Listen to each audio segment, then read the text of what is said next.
Monsieur Cissé du SYNPICS a parlé de la fragilité du secteur de la presse, la fragilité économique, précarité éditoriale.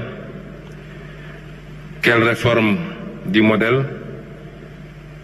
Convention État-presse, FADP. Ce que je retiens dans tout ça, d'abord je renvoie au ministre de la communication qui, je crois, travaille à des assises, si ce n'est déjà tenu, avec la presse. Mais ce que je retiens, c'est que vous nous dites que le SYNPICS a des propositions. Nous attendons ces propositions avec impatience, nous les examinerons et nous considérons que la presse est un acteur comme beaucoup d'autres acteurs, ni plus ni moins. La presse peut avoir une tribune que d'autres n'ont pas, que les agriculteurs n'ont pas, que les éleveurs n'ont pas, que les pêcheurs n'ont pas. Ça n'en fait pas un acteur plus important que ces autres acteurs. Et elle peut avoir un traitement privilégié parce qu'elle peut bénéficier de subventions que d'autres secteurs n'ont pas. Il n'y a pas de subvention sur le transport, il n'y a pas de subvention sur beaucoup d'autres secteurs. Il nous faut aujourd'hui travailler à un modèle qui permette à tous les acteurs de faire leur travail dans la sérénité, dans le respect des cahiers de charges, dans le respect de la déontologie et jouer le rôle que chacun doit jouer. L'État jouera son rôle, la presse jouera son rôle. Sous ce chapitre, nous sommes tout à fait ouverts et c'est les instructions que j'ai données au gouvernement et particulièrement au ministre et c'est les instructions que le président de la République a données. Maintenant, le modèle ne peut pas être uniquement adossé sur les relations avec l'État ou le financement public. Il faut beaucoup d'autres choses, à mon avis, pour la viabilité de la presse.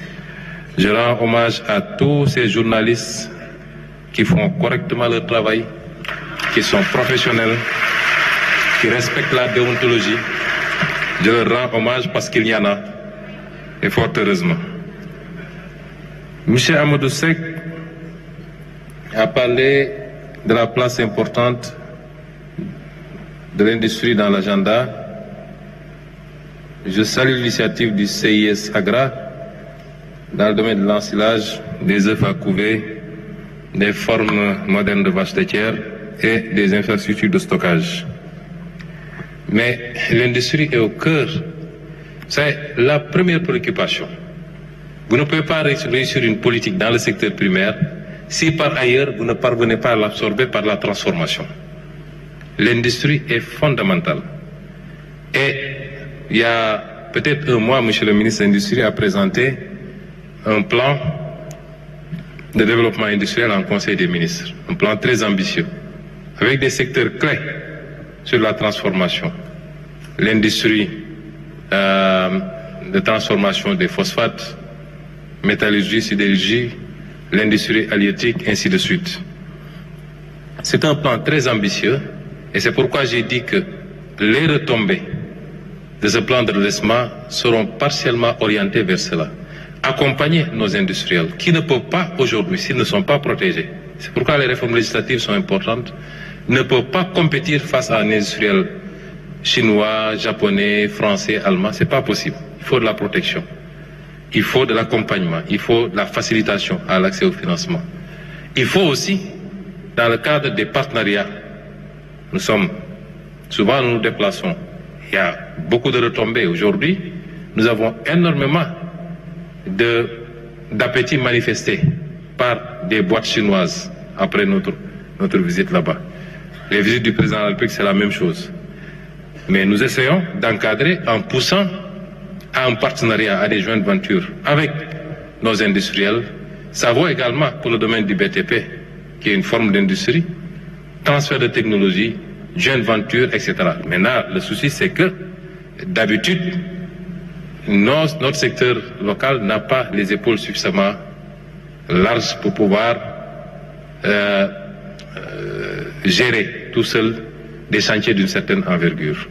C'est ce travail-là, avec le FONSIS, avec toutes les autres organisations, et les réformes que nous voulons faire, que nous voulons engager, qui permettra certainement de vous accompagner. Les hydrocarbures, oui, j'ai parlé tout à l'heure de l'accès. Je n'ai pas parlé de renégociation dans le domaine des hydrocarbures. Pour le moment, je n'en parle pas. J'ai parlé juste d'un droit légitime que nous avons à accéder à la production d'hydrocarbures locales en attendant de travailler à un certain nombre de choses, notamment la possibilité de regrouper l'intégration de tous les blocs gaziers, parce qu'on parle de GTA, Yaya Teranga, pour pouvoir avoir accès aux produits de manière à casser totalement le prix de l'énergie au Sénégal. C'est un élément important. Je crois qu'en 2026, nous aurons les premiers, je l'espère, je le crois même fermement, parce que nous avons fait ce qu'il fallait faire. Et nous ne voyons pas pourquoi nos partenaires nous empêcheraient d'accéder à cet approvisionnement en gaz local.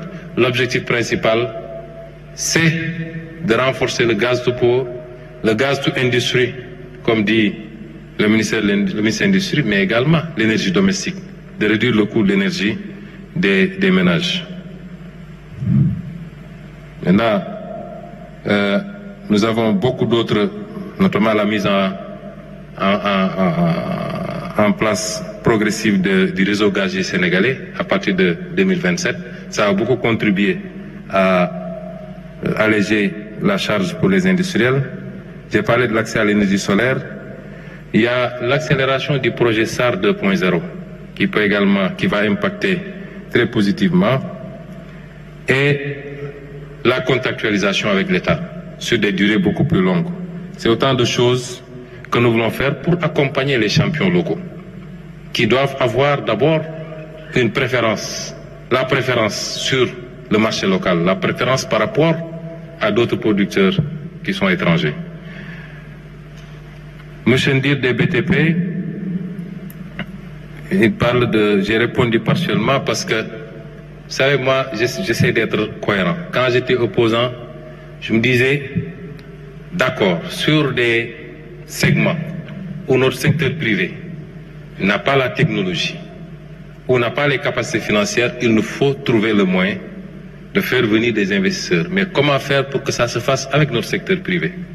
Mais sur des segments beaucoup plus légers, et je donnais l'exemple, par exemple, d'une attribution pas loin d'ici à une société étrangère pour construire des immeubles à usage d'habitation. Je me disais quand même, depuis l'indépendance, aussi bien nos entreprises publiques, SICAP, SNHLM, que dans le privé, où il y a énormément de promoteurs qui ont fait de très belles cités, de très belles choses, on ne peut pas quand même laisser ça pour donner ces assiettes-là à des étrangers.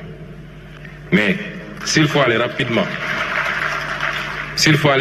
par exemple dans le logement social, certainement, il faudra trouver le moyen de faire des PPP, mais le plus important, c'est que l'État sera là pour accompagner le secteur privé.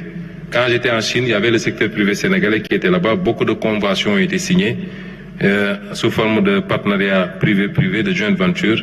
Et nous serons là pour vous accompagner, y compris pour le recyclage des actifs également. C'est important. Notre préférence, c'est le secteur privé national. Si on doit recycler un actif portuaire ou aéroportuaire, etc., la préférence, c'est le secteur privé national. Il faut qu'on commence à y travailler.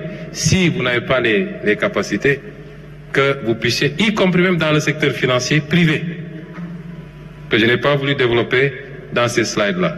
Je m'en arrête à ça, parce que comme disait l'autre, du secret. Et